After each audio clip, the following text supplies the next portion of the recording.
खूनी कुआं।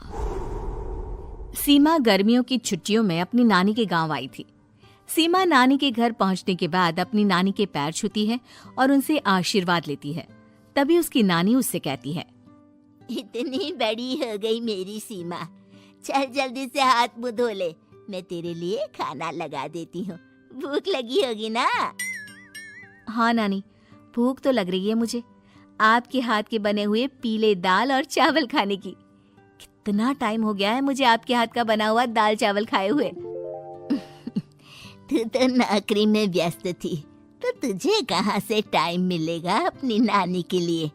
और जब इतने टाइम बाद आई है तो ज्यादा टाइम के लिए रुक कर जाएगी तू। हाँ हाँ नानी, इस बार पूरे 2 महीने के लिए आई हूँ।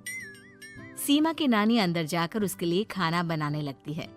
सीमा कमरे में अकेली होती है, तभी उसे किसी औरत के रोने की आवाज सुनाई देती है। वो कभी खिड़की से बाहर झांकती है तो कभी दरवाजे से बाहर झांकती है। उसे समझ में नहीं आ रहा होता है कि आखिर रो कौन रहा है। तभी नानी खाना लेकर आ जाती है।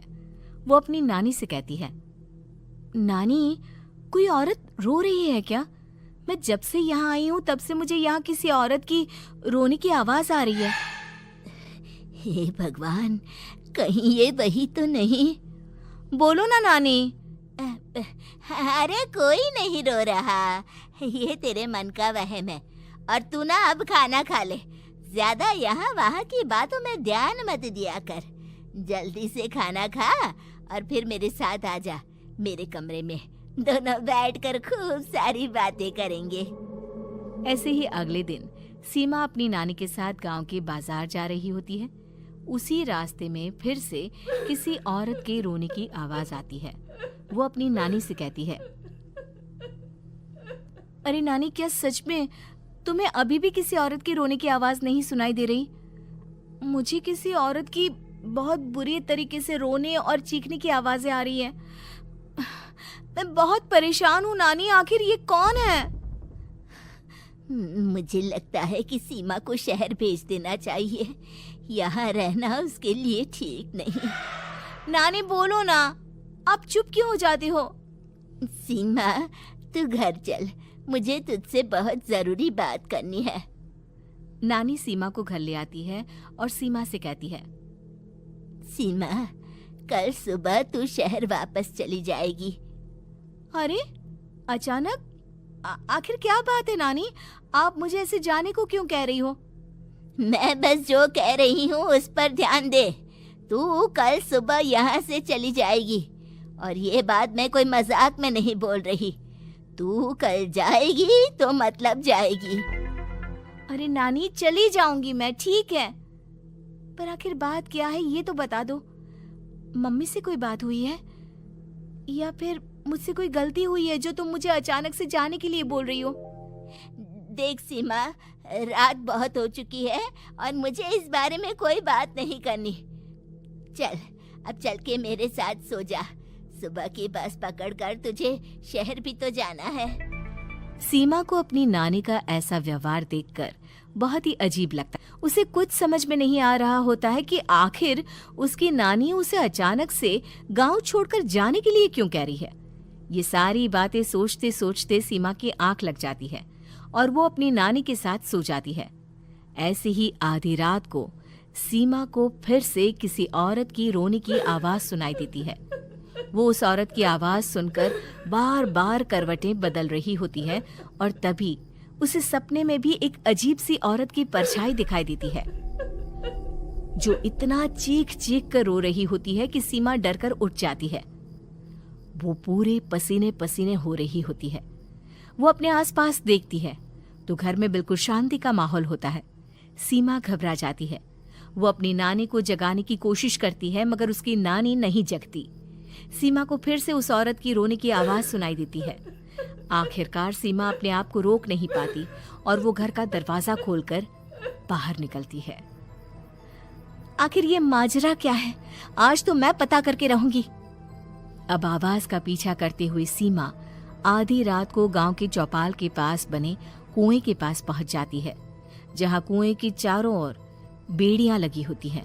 उन बेड़ियों में लगे हुए ताले के साथ एक लाल रंग का कपड़ा और माता रानी का कलावा बंधा होता है। उस कुएं में से सीमा को किसी के रोने की आवाज आती है। सीमा परेशान हो जाती है। इस कुएं में कौन है? कौन है यहाँ? सुनो, कौन है? कौन रो रहा है? वो चिल्ला चिल्ला कर पूछती है और साथ ही लोगों को जगाने की कोशिश करती है, मगर किसी को भी उसकी आवाज सुनाई नहीं देती। अब सीमा खुद उस कुएं के पास की बेड़ियों और तालों को खोलने की कोशिश करती है और किसी तरह कुछ देर की मशक्कत के बाद सीमा उसको खोल भी देती है। और जैसे ही वो कुआं खोलकर उसके अंदर झांकती है, सीमा उस कुएं में गिर जाती है। इतने में उसकी नानी की नींद भी खुल जाती है और सीमा को पास ना देखकर नानी परेशान हो जाती है।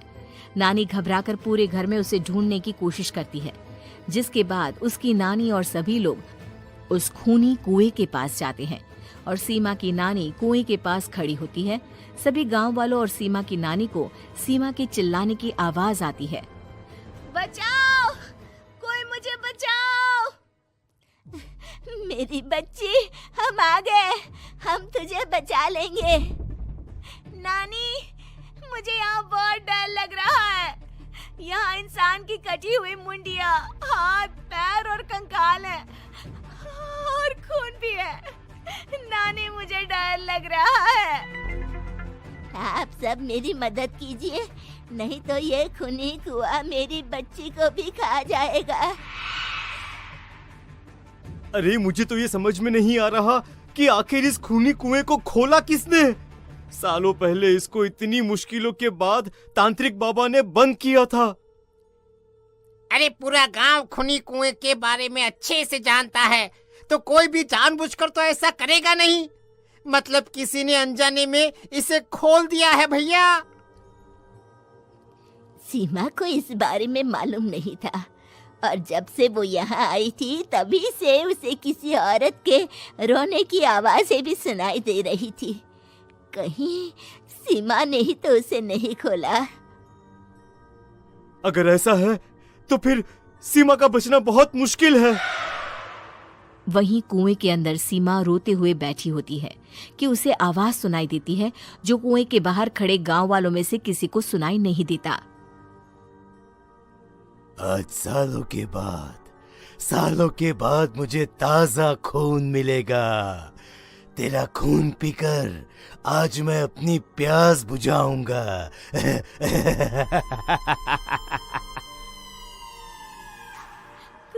कौन है? मत मारो प्लीज, मुझे जाने दो प्लीज। मैंने किसी का क्या बिगाड़ा है?